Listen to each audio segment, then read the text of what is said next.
Okay, so let's take a look at a simple application of all of this. So what I have here is I just have 4 black cards and 4 red cards. Now, I don't know if you've ever heard of the phrase opposites attract.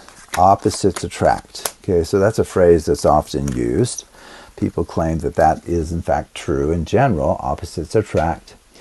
Okay, so what we're going to do is we're going to perform each of these shuffles, and we can actually perform them multiple times if you would like. But so if you were here, I would have you randomly choose shuffle 5, 6, 7, or 8 to do.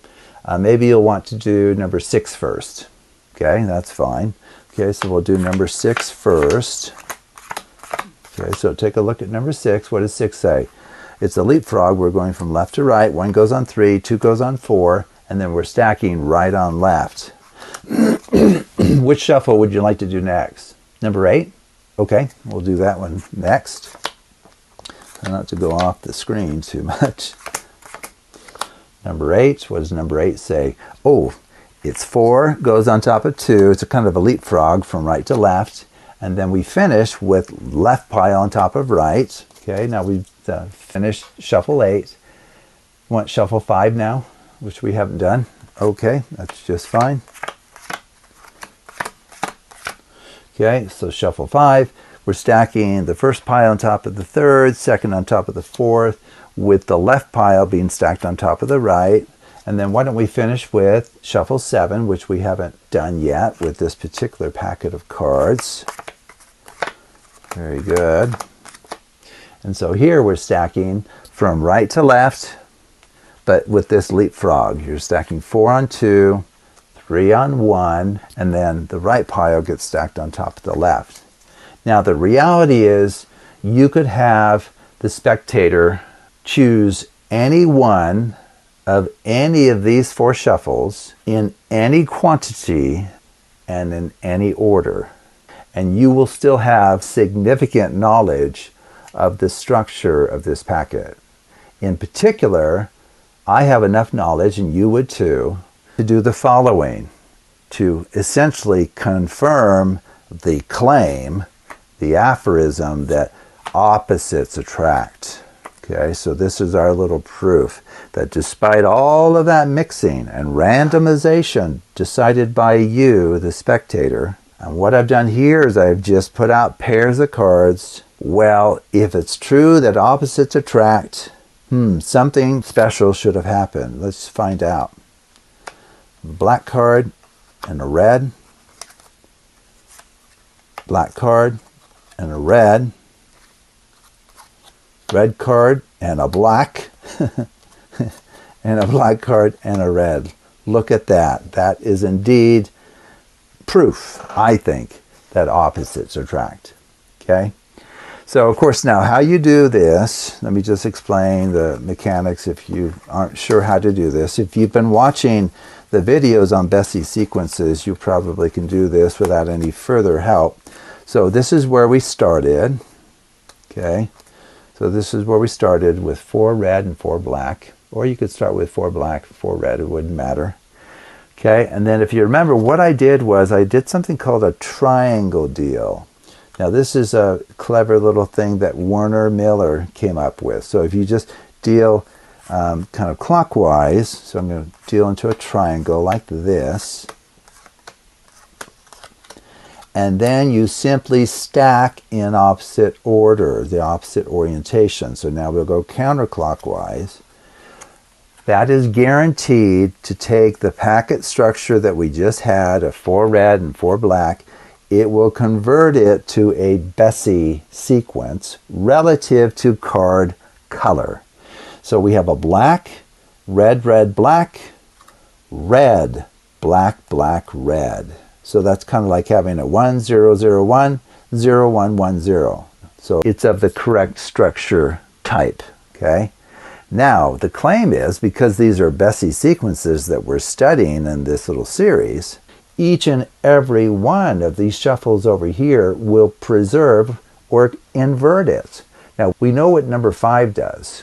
In fact, maybe we'll try to do it in the order that we did. So I think we did 6 first. Well, performing that we don't actually invert anything. We'll get back to the same reds and blacks as configured at this moment right now.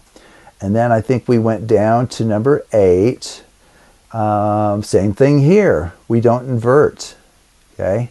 So the red cards get moved among themselves. The black cards get moved among themselves. I think we did 5 next. But 5 inverts it. Okay? So the reds and blacks kind of switch places, which is not a problem.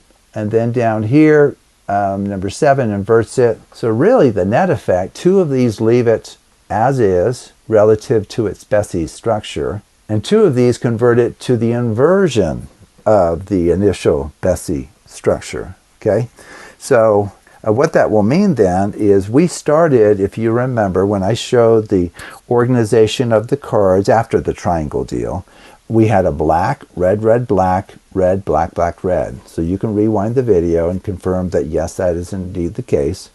So 2 of these shuffles inverted this, where blacks and reds switch places. Well, if you do that twice, you get back to this kind of organization of the cards. Black, red, red, black, red, black, black, red. Well, from there, what did I do? I just did a Klondike. And there's a whole bunch of ways. There's almost countless ways to use your knowledge of the organization of these cards to put them into whatever piles you want. I could have put them into a pile of 4 red cards and a pile of 4 black cards if I wanted. Or I can put them into pairs of opposite colors and do that in a number of different ways. Now, a slick way to do it is just use the Klondike shuffle, which is what I did. And if you remember, the Klondike shuffle, it pulls the top and bottom cards off as 1. Well, that means that the black 4 is going to be paired with the red ace. Now, as you go down, so that's set down as a pair, and those are of the opposite color. Now, the next card down is red 2 and black 3. Those get pulled off. A red 9, a black ace. Those get pulled off. And then we get a black 8 and a red 5. Okay? So when this is turned over, now we normally wouldn't have shown the spectator, kind of the intermediate steps. But we know, because it's a Bessey sequence, it doesn't even matter what kind. And it doesn't really matter whether the top card begins black or red. If you pull these off with the Klondike shuffle, you're guaranteed to get pairs of opposite color. Okay? So that's just kind of a fun little application. And once again, the amazing thing is you can perform all or any of these 4 shuffles in any quantity and in any order forever. You just do it all day long if you want.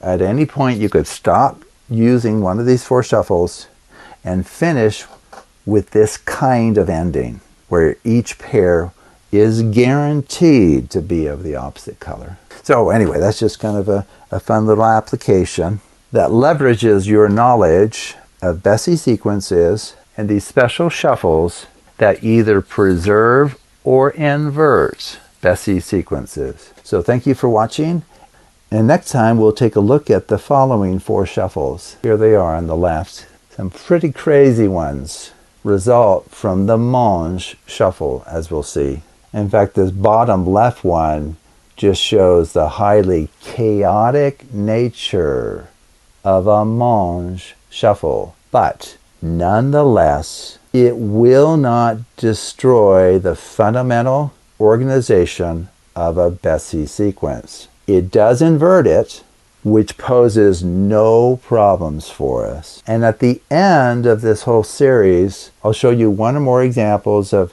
shuffles that are not Bessey shuffles. Namely, they do not preserve or invert Bessey sequences. In fact, if you want to play with one right now and test it for yourself, the Australian under-down is one such shuffle. Now, the down-under is a Bessey shuffle. It doesn't harm Bessey sequences, but the under-down does, as we'll see.